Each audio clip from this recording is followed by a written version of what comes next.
Akhirnya keluar anak muda eksponen 66. Dia teriak, turunkan Soekarno. Dia teriak, mahmilupkan Soekarno. Jadi Pak Harto presiden. Pak Harto difitnah di akhir hayatnya, digulingkan. Oleh siapa? Anak-anak muda yang gak ngerti sejarah. Digulingkan. Orang baik, lagi jaya-jayanya Indonesia, dituduh korupsi, dituduh harta yang luar biasa, dituduh begini, begitu, begini, begitu. Cari, katanya punya duit di Swiss, sampai sekarang kagak ada. Katanya punya duit di luar negeri, sampai detik ini kagak ada.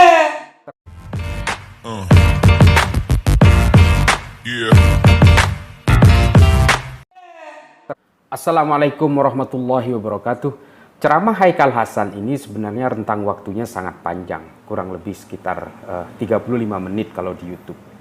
Saya memotong pada bagian ini karena saya sangat tertarik.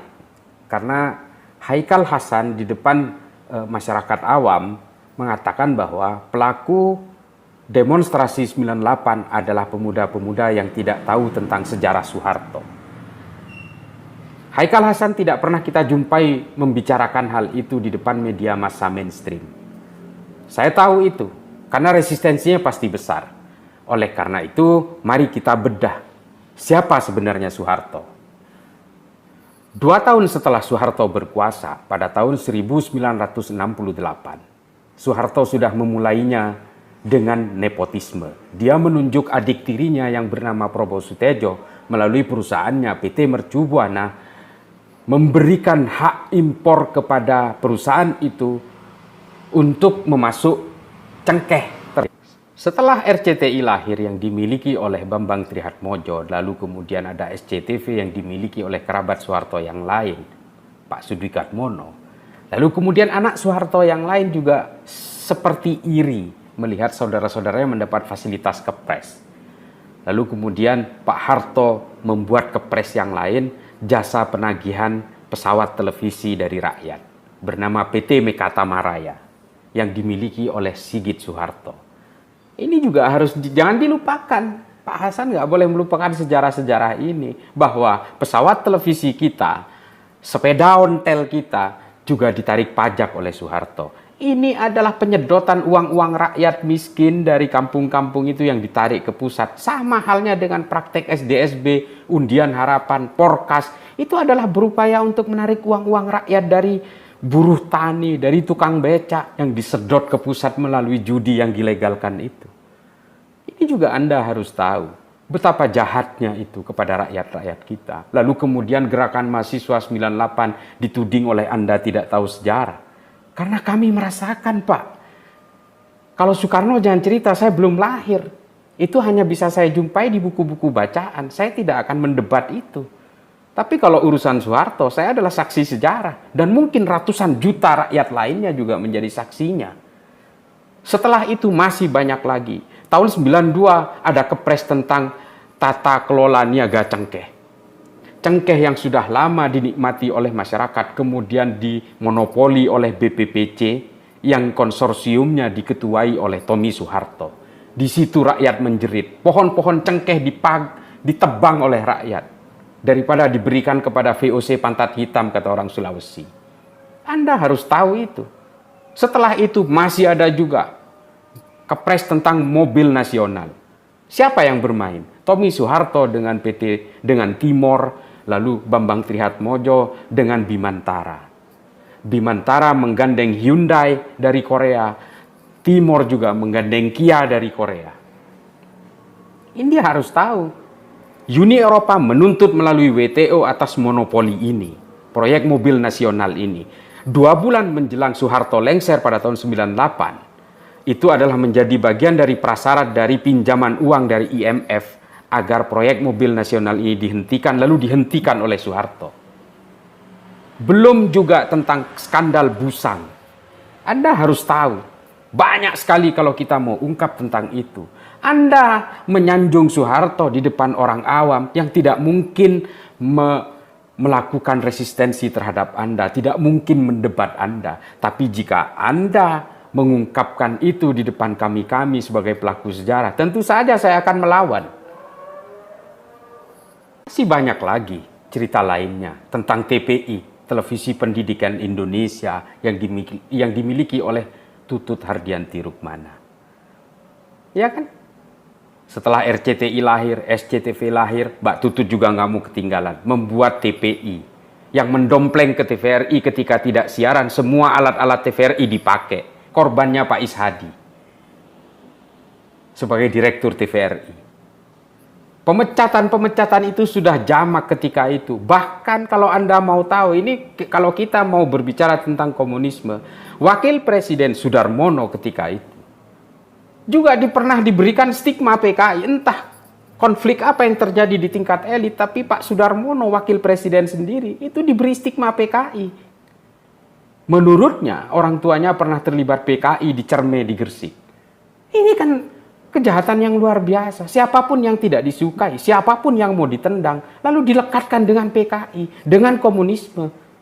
Praktek-praktek ini yang dipakai oleh para pengagum Soeharto pada saat ini hanya untuk memberikan stigma kepada PDIP dan sebagainya. Itulah mengapa ceramah Anda yang dengan rentang waktu yang panjang itu betul-betul menenggelamkan Pak Karno. Anda menggunakan teknik belah bambu. Anda menginjak Pak Karno sambil menjunjung Pak Harto.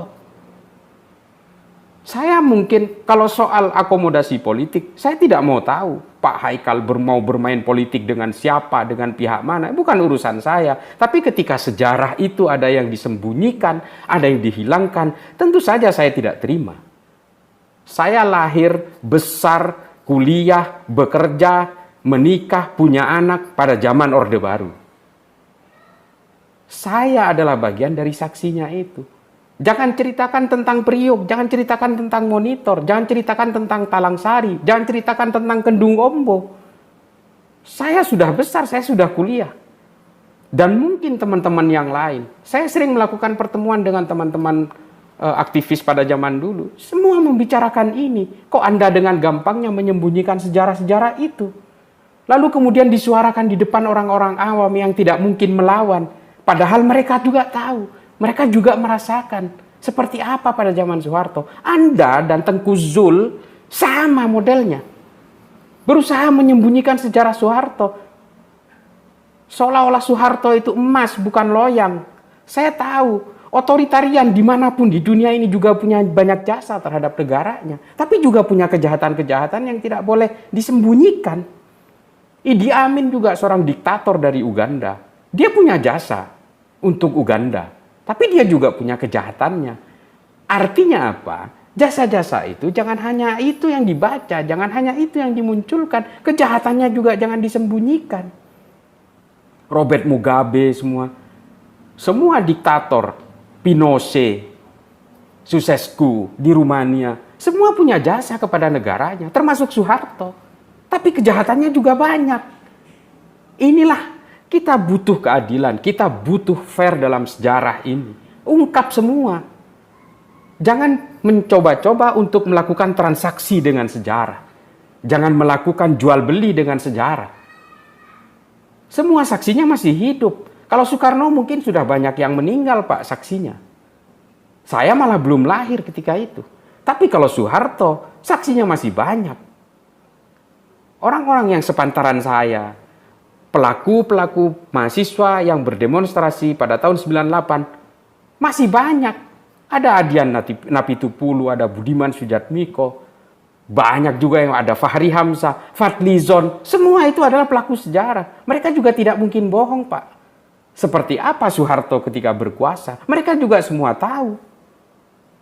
Saya memang tidak mungkin mengungkit-ungkit orang yang sudah wafat, kejelekannya dan segala macam. Tapi ketika ada orang yang berusaha menyembunyikan sejarah kejahatannya, tentu saja kami tidak akan diam. Ini juga harus dipahami oleh Pak Haikal Hasan. Anda dengan kepentingan politik itu, seolah-olah Anda pura-pura buta. Pada tahun 77, Pak Soeharto itu sudah khawatir terhadap umat Islam, terhadap kebangkitannya. Karena apa? Karena P3 waktu itu ada peningkatan suara yang signifikan di balik tekanan-tekanan terhadap P3 dan PDI pada pemilu tahun 77. Banyak saksinya. Ulama-ulama yang tidak mau mendukung Golkar ketika itu betul-betul diinjak. Ada yang ditangkap, ada yang diadili. Salah satunya adalah Abu Yadim Yati. Ini Anda tidak boleh menutup mata seperti ini. Lalu di dalam ceramah itu Anda cerita bahwa pada tahun 98 Anda menangis karena Anda tahu bahwa Soeharto itu orang baik segala macam. Sudahlah, kayak gitu-gitu itu tidak, drama-drama seperti itu tidak boleh dilakukan, Pak. Anda sebagai penceramah agama seharusnya tidak boleh Anda berbohong seperti itu. Anda bilang ikut demo tapi di bagian sini, bagian yang mana? Demo pada tahun 98 itu sangat solid. Tidak ada bagian kiri, bagian kanan. Kalau tidak solid mahasiswa ketika itu, Soeharto tidak mungkin lengser. Ini saya terus terang bukan apa. Ini saya hanya ingin meluruskan sejarah. Saya terus terang sering diingatkan oleh kawan-kawan dalam beberapa pertemuan, dalam 3-4 minggu terakhir ini. Karena saya sering mengungkap kejahatan Soeharto. Saya diingatkan oleh kawan-kawan, setelah kamu kok berani banget sih mengungkap seperti itu? Ternyata apa kesimpulan saya? Teman-teman saya itu yang aktivis-aktivis pada tahun 90-an masih trauma dengan kehidupan zaman Soeharto. Dia mengingatkan saya, awas lu lah, kamu nanti ada yang jahatin kamu. Kamu nanti ada yang berusaha nyulik kamu apa. Saya hanya menganggap begini, saya bukannya terlalu berani, enggak juga. Saya menganggap bukan saya ini seorang yang berani bertarung, enggak juga. Kesimpulan saya adalah bahwa betapa panjangnya trauma zaman Soeharto. Betapa kita itu paham betul sejarah-sejarah zaman Soeharto, intel di mana-mana. Bahkan kita saat itu kepada tembok rumah sendiri takut, Pak. Takut ada penyadap. Yang kita curigai orang jualan bakso. Takutnya itu intel. Itu zaman Soeharto. Kepada adik-adikku kaum milenial yang tidak tahu pada zaman Soeharto, saya ingatkan, tolong tanya apabila ada saudara kalian yang menjadi aktivis pada tahun 90-an, 80-an, tanya seperti apa kehidupan zaman Soeharto itu. Haikal Hasan terlalu menggebu-gebu membela anak-anaknya Soeharto. Itu urusannya dia, urusan Pak Haikal kalau urusan seperti itu. Tapi jangan coba-coba menyimpangkan sejarah. Saya terus terang kalau urusan sejarah ini, karena saya adalah mahasiswa dan aktivis pada tahun 90-an itu, saya terus terang tidak terima. Kepala saya diinjak oleh tentara berkali-kali. Saya digelandang ke Koramil Kebayoran Lama. Saya ditahan 3 hari di sana. Hanya karena memprotes SDSB. Ini betul-betul Anda tidak menjadi korban peristiwa Priuk. Orang-orang boleh saja nyinyir. Bagi siapapun yang membuka sejarah Soeharto, katanya DOM itu nggak apa-apa. Toh itu mereka pemberontak. Karena memang Anda belum pernah menjadi keluarga mereka. Korban-korban peristiwa DOM di Aceh itu luar biasa. Orang yang tidak tahu apa-apa pun juga ditembak. Kita juga tidak bisa menyalahkan kasus Talang Sari karena pemimpin operasinya adalah Pak Hendro Priyono. Kita tidak bisa menyalahkan Pak Hendro. Peristiwa Priok pangdamnya adalah Pak Tri Sutrisno. Kita tidak mungkin menyalahkan Pak Tri Sutrisno. Kita harus menyalahkan pimpinannya ketika itu. Yang bernama Soeharto itu. Assalamualaikum. Yeah.